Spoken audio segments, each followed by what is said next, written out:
What's going on, guys? I've got a 1999 Ford Expedition here, and I'm going to use it to point out to you a few important things about the starting system, from fuses to the relay. So if you're troubleshooting, your car's not starting at all, a real quick test where you can do, it's right here at the starter solenoid. So this is actually what energizes and sends power to the starter.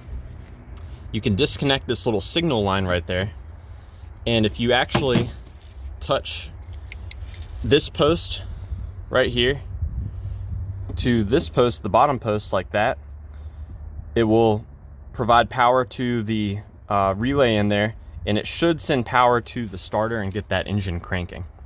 You're definitely not going to want to do that if your car is not in park. So that's one of the things you can check.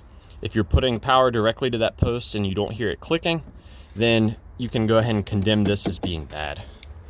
Now, I'm going to hook this back up. This is where signal comes to signal your intent to start.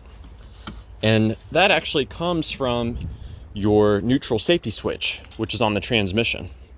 The neutral safety switch will only send power to the starter solenoid if your car is in park or neutral.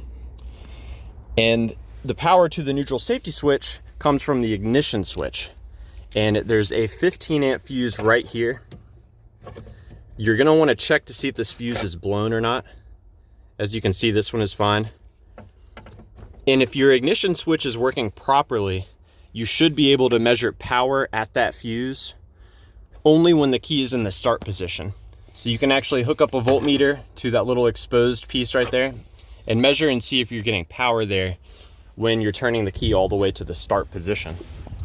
There is another fuse for you to check, which actually sends power to the ignition switch itself, and it is a 40 amp J-case fuse. To get to that, you're gonna pop this cover off, and it's gonna be a 50 amp red fuse located right here. So yeah, I hope this was helpful to you guys. Let me know if you have any questions, or more importantly, if you've got any advice about troubleshooting the starting system on your Ford Expedition.